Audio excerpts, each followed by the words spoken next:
This presentation took place at the WCET 26th Annual Conference. New York University representatives sat on a panel with two representatives from Point Loma Nazarene and spoke about how state authorization is daunting for organizations both large and small.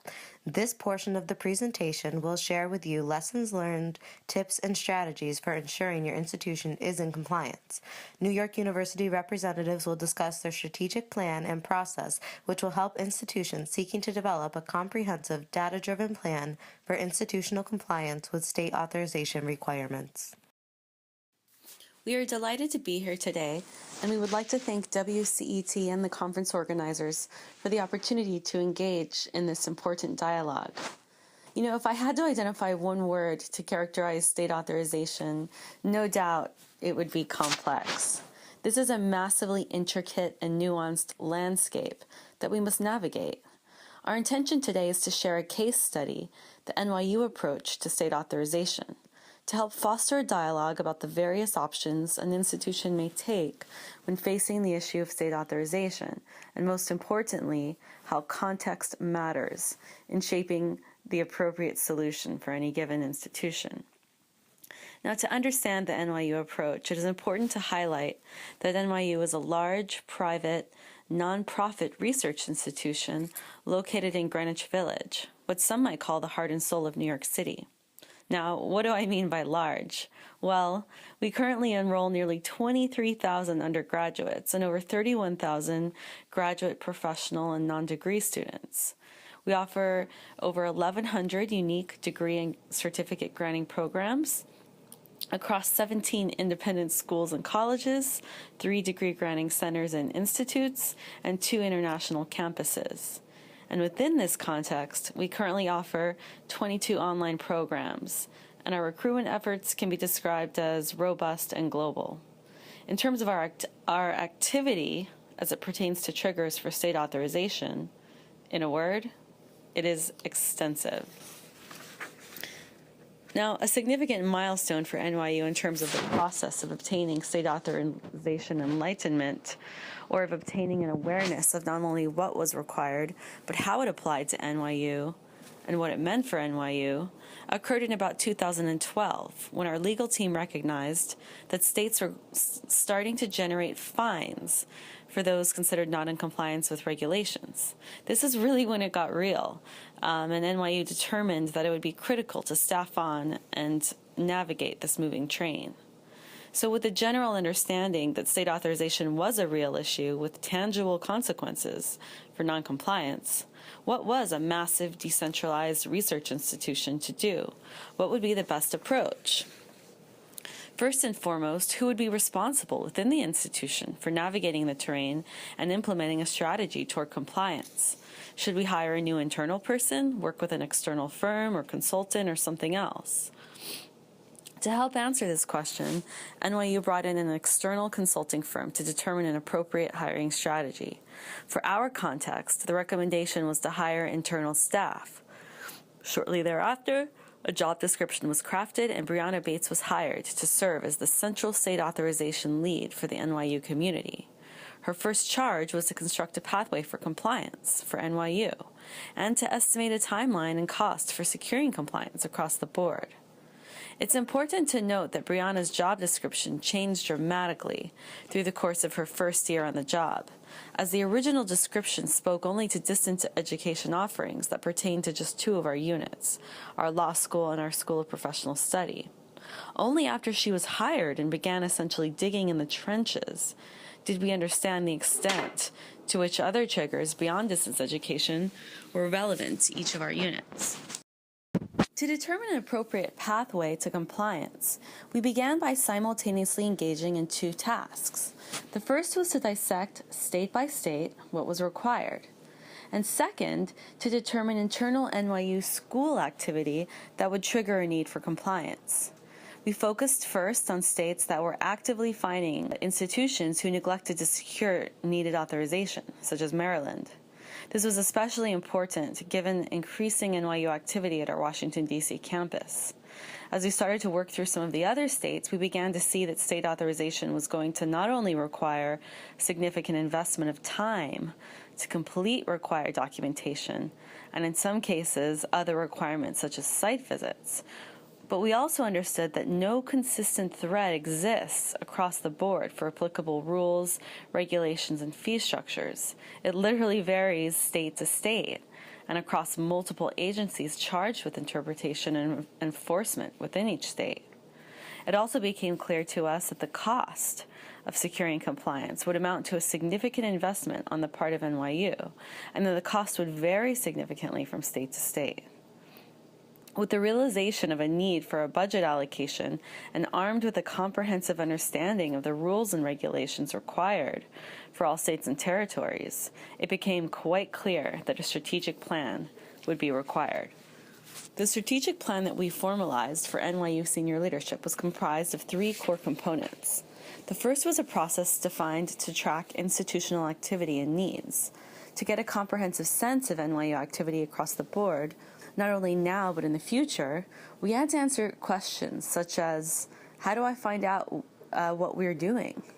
Who do we go to get the information? Is the information correct? How do we track this over time? For NYU, the solution consisted of designing an internal activity instrument, or survey system, that appropriate representatives from each school and college complete on an annual basis. We aggregated this information into our centralized database to get a comprehensive portrait of relevant activity across the community. In a few moments, Brianna is going to share more about some of the challenges of this system and some suggestions to face them in light of what we've learned through implementation. The second core component of the strategic plan was defining a system for estimating an accurate timeline for compliance.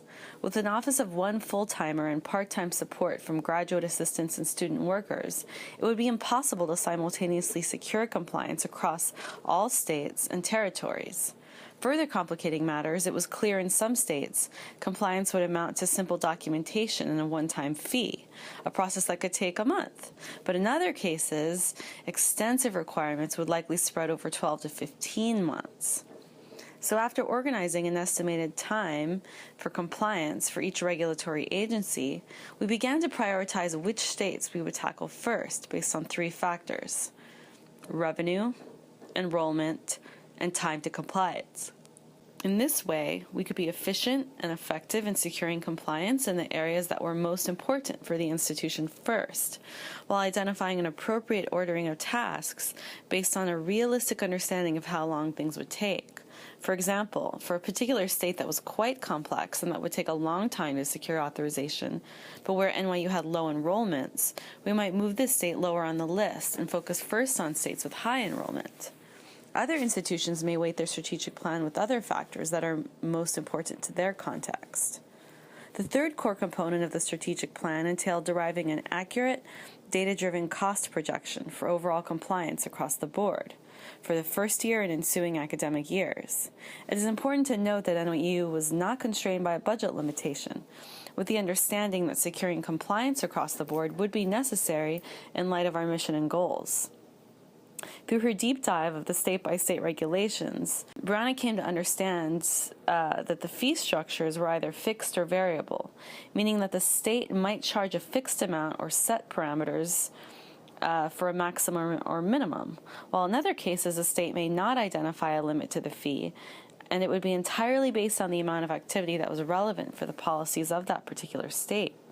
So to get a comprehensive estimate, we literally defined the formula and relevant variables for each state, and then we estimated the cost to comply based on the NYU activity relevant for each of the variables. And this process took us about 3 to 4 months. So for states with simple fee structures, I want to give you an example of what this looked like. So for Idaho, the formula is based predominantly on enrollment, with a minimum fee of $500 and a maximum of $5,000, where the fee is 0.5% of the gross annual tuition from revenue for Idaho enrollments in the previous registration year. Maryland would be a complex cost example, and So in Maryland, it's a variable fee state with no minimum or maximum, and the formula is different based on the years that the institution is authorized in the state. And it incorporates multiple fixed fees in addition to variable fees that are determined by the number of program offerings in the state. The process itself is complex and turnaround time is slow, so we would characterize Maryland as one of the more complicated and costly states for securing authorization, at least for the context of NYU and NYU offerings. On top of that, the penalty for noncompliance is a $20,000 fee. With the complexities, there were also many areas of impermanence as we worked to navigate state authorization for NYU. Internally within the NYU community and externally related to regulatory bodies and the general political landscape. To manage this internally, we identified state authorization liaisons, individuals usually within respective dean's offices at each school to serve as a point of contact for our office. These liaisons are usually also the contacts for academic program reviews, serving as the person who submits a new program or program change for our New York home state approvals. So they help us keep track of any changes in activity that could impact state authorization compliance. In terms of sustainability, NYU has well over 800 programs to keep track of, with new program and program changes requests rolling into our office at a high rate. One challenge was keeping track of this as it relates to state authorization. We organized an activity survey that was completed in 2013 that allowed us to have an accurate summary of the activity within NYU that could trigger a need for authorization, and implemented a required state authorization form for new program application and program change applications to be completed. This data dumps into a central database, allowing us to accurately summarize current activity. In terms of community buy-in was also delicate. Imagine meeting with someone who has worked at the institution for 20 years and telling them that they have to restrict activity that they have been doing for the past 20 years. As you can imagine, the response was rarely an enthusiastic, okay. It became essential that it would be necessary to build in time for numerous conversations about why this was happening, what it meant, where it came from, etc. It was important to explain that the restrictions were, 1, temporary, and 2, the programs would benefit from adhering to them. They would be ensured that they wouldn't have any fines for noncompliance or negative press, and so on.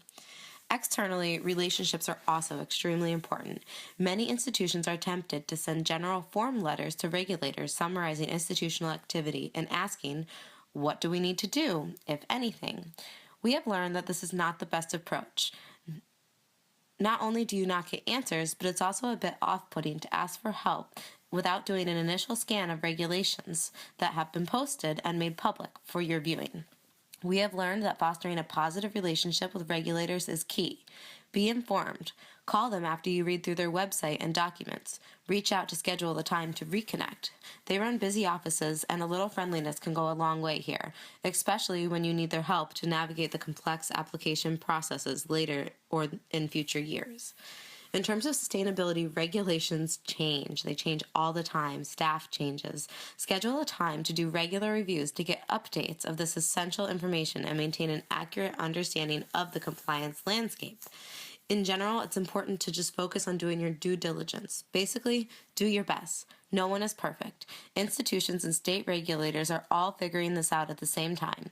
If your school doesn't currently have a way to track data, get creative and use a substitute. At NYU, we did not immediately have a way to track where our students were completing internships. We ran reports and made estimates based on home state residents. A year later, when we did have the data, we ran a report and learned that we weren't too far off base with our estimates. Don't read regulations and see them as a barrier. Think of ways that you can be creative to do due diligence to comply.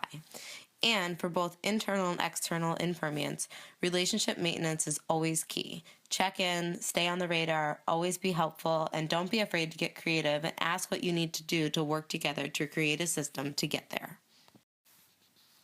In reflecting on our process and what needs to be adjusted in relation to how our strategic plan is working, we have been able to identify some key tips and tools that I would like to share with you. First and foremost, budget.